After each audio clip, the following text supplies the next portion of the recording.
नमस्कार विद्यार्थी मित्रांनो, स्वागत आहे आपल्या यूट्यूब चॅनलवर ज्याचे नाव BMS मराठी। तर आजच्या व्हिडिओमध्ये आपण मेद धातूचा उपधातू म्हणजे स्नायू धातू पाहत आहोत। तर मेद धातूचा उपधातू स्नायू आपल्याला पाहतो। तर यामध्ये आपल्याला कसं आहे की स्नायू हा एसिक्यूल आपल्याला पडू शकतो की आपल्या पेपरमध्ये एसिक्यूल लिहा म्हणून, आणि उपधातू चान्सेस राहतात की एसिक्यूल येण्याचे। तर महत्त्वाचा स्नायू आहे उपधातू आपल्यासाठी। तर बघू, चला व्हिडिओला सुरुवात करूया। आता स्नायू धातूची निर्मिती कशी झाली, आता निर्मिती कशी झाली ते जाणून घेऊ पहिलं।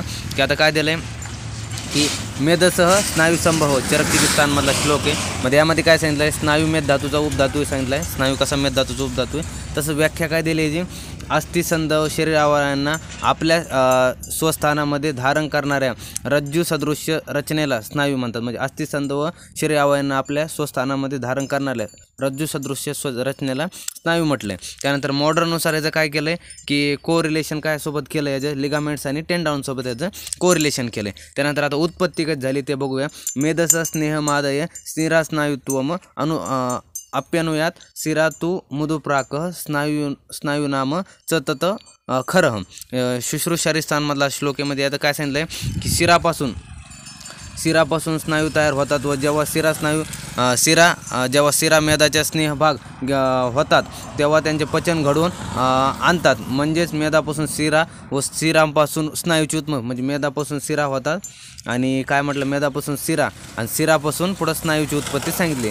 शिरापासून स्नायूची निर्मिती होते, म्हणजे काय म्हटलं, मेदाचा मृदुपाक म्हणून शिरा व खरपाक म्हणजे स्नायू। मेदाचा मृदुपाक म्हणून काय शिरा होता, मृदुपाकाचं MCQला विचार शकतं की आपल्याला महत्त्वाचं आहे की काय की मेदाचा मृदुपाक शिरा होतं व खरपाकपासून स्नायू निर्माण होते। महत्त्वाची लाईन होती, MCQला विचारलं जाऊ शकते, ध्यानात ठेवा। त्यानंतर गुणधर्म, आता गुणधर्म पाहतो आपण। गुणधर्मामध्ये काय सांगितलं आहे, दोरी समान तंतुरचना असणारे अतिशय चिवट टणक व स्थिर घनरचना असतात, म्हणजे घन असतात अशी।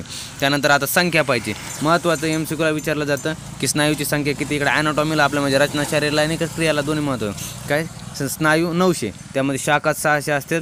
त्यानंतर मध्य शरीर 230 आणि जत्रुगात कसे जत्रुऊर्ध्व यामध्ये आपल्याला जत्रुऊर्ध्वमध्ये 70मध्ये टोटल 900मध्ये आपल्याला सांगितलं, कोणी सुश्रुत्यांनी सांगितलं आपल्याला। तसं आता पुढं पाहायचं आपल्याला काय प्रकार। आता प्रकार पाहतो आपण।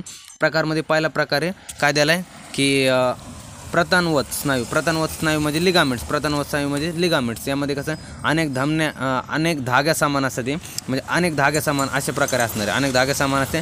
ऊर्ध्व अधोशाखा म्हणजे ऊर्ध्व आणि अधोशाखामध्ये सर्व संधिस्थानात आपल्याला पाहायला मिळतात। तसेच काय वृत्त स्नायू म्हणजे टेंडॉन टाईप, म्हणजे गोलाकार अशा प्रकारे गोलाकार असे वृत्तास्तू कंडारा, यामध्ये ऊर्ध्व अधोशाखा व ग्रीवा व पृष्ठप्रदेश आपल्याला पाहायला मिळतात। तसं आता पृथ स्नायू म्हणजे काय अपोन्युरोसिसमध्ये चपटे प्रकारे, असे चपटे एकदम चपट झालेले एकदम चपट्यामध्ये आपल्याला पाहायला मिळतात। त्यानंतर कसं पार्श्व, त्यानंतर उरस्ती तथा पृष्ठे म्हणजे शिर वक्ष पृष्ठ व पार्श्व प्रदेश आपल्याला पाहायला मिळतात। तसं सुशीर स्नायू, आता सुशीर म्हणजे काय स्पिंक्टर्स म्हणजे काय सच्छिद्र मृदुका समान म्हणजे वलयाकार, हे अशा प्रकारे। तसे काय म्हणजे आमाशय पक्वाशय आणि बस्ती प्रदेश आपल्याला हे पाहायला मिळतात, म्हणजे स्पिंक्टर या प्रकारे आपल्याला म्हटलं। आता कार्य, हे जे महत्त्वाचं कार्य आपल्याला लिहायचं। आता कार्यामध्ये काय अस्थि संधीचे बंधन करतं, अस्थि संधीमध्ये आपले जे बोनचे जे जॉईंट वगैरे असते त्यांचे बंधन करायचं काम करतं, हे करतं आपले स्नायू। तसं अस्थिसंधीचे क्षार क्षमता वाढवणे, तसे अवयांना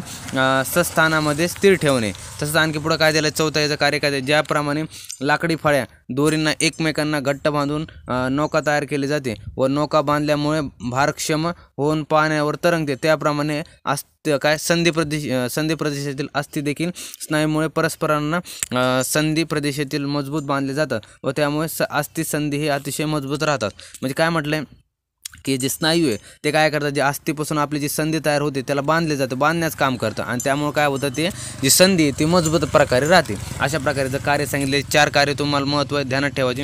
अशा प्रकारे आपण पूर्ण स्नायू पाहिलेला आहे, आणि स्नायू जर पेपरमध्ये पडला तर अशा प्रकारे लिहून तुम्हाला यापैकी छान मार्क तुम्हाला यामध्ये पडू शकतात। तर आजच्या व्हिडिओमध्ये आपण मेद धातूचा उपधातू कव्हर केला। आता पुढच्या व्हिडिओमध्ये नेक्स्ट उपधातू पाहूया। चालते, धन्यवाद।